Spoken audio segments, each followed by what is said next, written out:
ଘୋଡ଼ା ବେପାର ହବ ବୋଲି ଗୋଟେ ସମ୍ଭାବନା ଯଥେଷ୍ଟ ଥିଲା। ବିଜେଡି ଭିତରେ ଅସନ୍ତୁଷ୍ଟ ଥିଲା। ଆଗରୁ ବି କଂଗ୍ରେସ ବାଲା କିଛି ଘୋଡ଼ା ବେପାର କରିଲେ ବ୍ୟସ୍ତ କରିଛନ୍ତି। ତେଣୁ ଗୋଟେ ରିସ୍କି ରାସ୍ତା, ସେଇଥିପାଇଁ ମୁଁ କହିଥିଲି, ମୋ ମତଟା ଦେଇଥିଲି।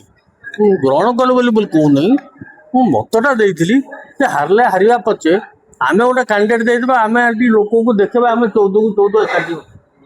ତାହେଲେ ଲୋକମାନଙ୍କ ଭିତରେ ଗୋଟେ ପ୍ରଚାର ହେଇଥାନ୍ତା ଯେ କଂଗ୍ରେସ ବାଲା ଏକ।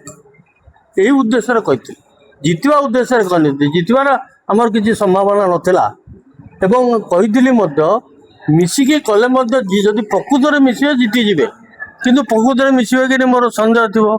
କାହିଁକି ଇଲେକ୍ସନ ଆସିଗଲେ ରାଜ୍ୟସଭା ଲୋକଙ୍କୁ, ବହୁତ ଲୋକଙ୍କୁ ରାତିରେ ନିଦେ ହୁଏନି ତାର ଫାଇଦା ନେବା ପାଇଁ, ସେ ଏଇ ହେଲା। କିନ୍ତୁ ବାଚସ୍ପତିଙ୍କ ପାଖରେ ଆପଣଙ୍କ ଦଳ ବିଜେଡି ମୁଁ ତ ଆଜି କହିଲି, ଆଜି ବି ଏଇନା ସଭାରେ କହିଲି, ମୁଁ କହିଲି 33% ମହିଳା ରିଜର୍ଭେସନ 23 ମସିହାରୁ ବିଲ୍ ପାସ୍ ହେଲାଣି, ତାକୁ କାହିଁ କାର୍ଯ୍ୟକାରୀ କରୁନାହାନ୍ତି ଆଗେ? ଇଏ ବର୍ତ୍ତମାନ ବିରୋଧୀ କି ଗୋଟେ ଦୋଷୀ କରିବା ପାଇଁ ଗୋଟେ ପାଲା ଚଲେଇଛନ୍ତି ନା ଆସେମ୍ବଲି ଡାକିଛନ୍ତି। ତୁମେ ଆଜି କୁହ, ଡିମାଣ୍ଡ କର ଆଜିଠୁ, କାହିଁ 50% କାହିଁ ମହିଳା ହଉ? ଜନସଂଖ୍ୟା ତ ସେମାନେ 50%, ତାହେଲେ ଏକାଥରେ ତୁମେ ରିଜଲ୍ୟୁସନ ଆଣ 50% ମହିଳା।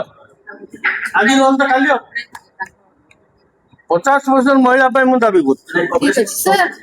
କେନ୍ଦୁଝର ଘଟଣା, ଶବ ବୋହିକି ଭାଇ ଭଉଣୀର ଶବ ବୋହିକି ବ୍ୟାଙ୍କ ଗଲା, ଆପଣଙ୍କ ଜିଲ୍ଲାର ଘଟଣା, ଆପଣ ଟ୍ୱିଟ୍ କରି ନିନ୍ଦା ବି କରିଛନ୍ତି।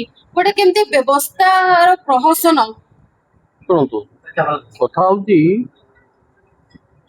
ଭଉଣୀ ମରିଗଲା, ତା ଆକାଉଣ୍ଟରେ ଟଙ୍କା ନାହିଁ। ତେଣୁ ଭାଇ ଆସିକି, ଗରିବ ଲୋକ ବିଚାରା, ଆଇନ କାନୁନ ଭିତରେ ନ ଜାଣିଥାଇପାରେ। ଯଦି ସିଏ ଯୋଉ କଣ କହନ୍ତି କି ସାର୍ଟିଫିକେଟ, ସେ ଉତ୍ତରାଧିକାରୀ ସାର୍ଟିଫିକେଟ ବ୍ୟାଙ୍କ ବାଲାକୁ ପ୍ରଡ୍ୟୁସ ନ କରିବ, ବ୍ୟାଙ୍କ ବାଲା ଦେବେ କେମିତି? ତେଣୁ ବ୍ୟାଙ୍କ ବାଲା ସେ ଲୋକକୁ ସହଯୋଗ କରି କିପରି ଠିକ ଭାବରେ ତାକୁ ରାସ୍ତା ଜଣେଇ ତାର ଉତ୍ତରାଧିକାରୀ ସାର୍ଟିଫିକେଟ ଆଣିକି ଟଙ୍କା ମାଗିଛି କି ନାହିଁ ସେ କଥା ମୁଁ ଜାଣିନି।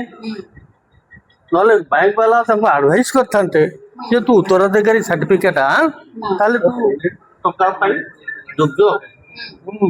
ପ୍ରଶାସନ ମଧ୍ୟ, ଯୋଉମାନେ ପ୍ରଶାସନରେ ଅଛନ୍ତି ସେମାନେ ମଧ୍ୟ ତାକୁ ସେହିପରି ଉପଦେଶ ଦେବା ଉଚିତ ଥିଲା।